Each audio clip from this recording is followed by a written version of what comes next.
الفشيق. الفشيق احدث مضاد الافيه اليومين دول. الفشيق راح، الفشيق جه، الفشيق قال معرفش ايه، هوب الفشيق جاب هدوم جديده وهيدخل بمصر عهد جديد بخلفيه جديده.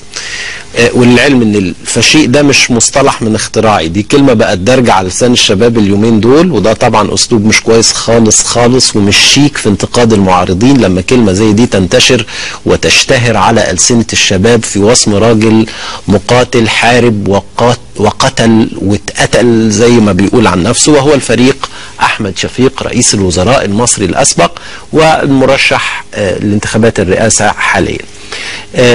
طبعا اللي يرشح نفسه علشان يبقى رئيس مصر في الظروف دي لازم يستحمل مناخ السخريه اللي بقى مالي حياتنا من اول حزم الجرجير وتظبيط البط وحتى الفشيق. مش بس الشباب اللي لفت نظرهم تحركات سيادة الفريق في الفترة الأخيرة، كمان كتاب وصحفيين كتير خلال الأسبوع اللي فات كتبوا في الموضوع ده. الكاتب الصحفي وائل قنديل في جريدة الشروق من كام يوم وجه نصيحة إلى كل الناس اللي انتقدوا الفريق أحمد شفيق أو تعرضوا له بالكلام أو الغمز أو اللمز أو التلقيح، وقال لهم كلهم في مقالة لعنة الفرعون شفيق. قال لهم نصيحة مخلصة لوجه الله أقدمها عن تجربة شخصية إلى المرشحين المحتملين للرئاسة والنشطاء السياسيين. اللي يجي على الفريق شفيق ما بيكسبش.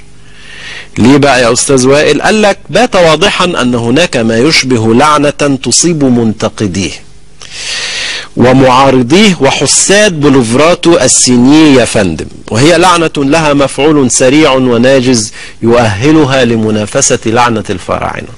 بيوجه الأستاذ وائل قنديل نصيحة خصوصا للدكتور محمد البرادعي اللي الفريق شفيق قال له إن حسابه هيكون عسير، وقال إنه على الدكتور البرادعي أن يتعظ مما جرى للدكتور عبد المنعم أبو الفتوح الذي تهور وتجرأ وانتقد ترشح شفيق للرئاسة، وبلغ به التهور أن أبدى رأيه في إمكاناته التي لا تصل بصاحبها إلى أبعد من رئيس مجلس محلي، وإن هي إلا صيحة واحدة.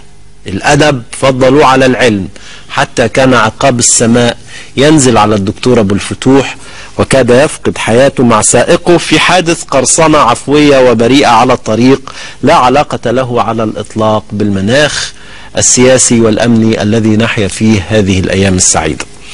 الإعلامية والنشطة السياسية الأستاذة بوسينة كامل المرشحة المحتملة لانتخابات الرئاسة يبدو أنها ما سمعتش نصيحة الأستاذ وائل قنديل، فقالت في حوار ليها مع جريدة المشهد أن ترشح أحمد شفيق للرئاسة نكتة.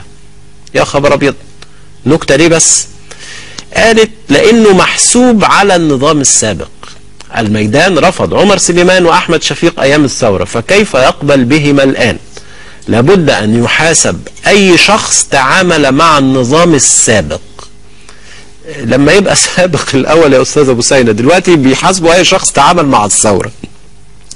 في الكاتب كمان الأستاذ وائل عبد الفتاح كانت ليه وجهة نظر تانية في موضوع الفريق أحمد شفيق وترشحه للرئاسة، وقال في مقاله عندما يكون التسلط مهذبا، قال إن أحمد شفيق شخص غير مهم خارج السلطة، لا وجود له إلا بالقرب أو في يد من يركب السلطة، وإعلان الترشح في الانتخابات استعراض لقوى تريد الإشارة إلى أنها موجودة ولها رجالها.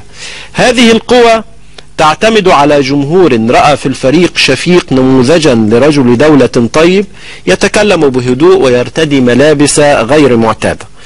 ميزة شفيق أنه شكل مختلف عما تعوده الجمهور العادي في رجال الدولة.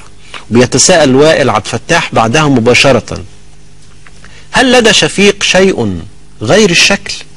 وبيقول لا يعرف شفيق في السياسة بالضبط مثل مبارك، يعرف في الحكم ولا يفهم غير لغة سمعها في أروقة الحكم، لغة استعلاء وأبوية وتسلط.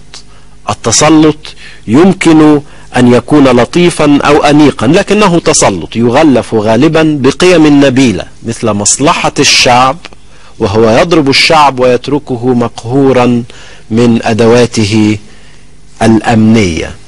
الفريق شفيق بالمناسبة كان نفى بشكل غير مباشر في لقاء قريب ليه انه استمرار او امتداد للحكم العسكري، وذكر ان الناس بتخلط ما بين الحكم العسكري والمرشح اللي خلفيته عسكرية، وقال بالحرف الواحد تعال نتكلم واسألني وقول لي خلفيتي شكلها ايه وخلفيتك شكلها ايه، وانا اقول لك خلفيتي شكلها ايه.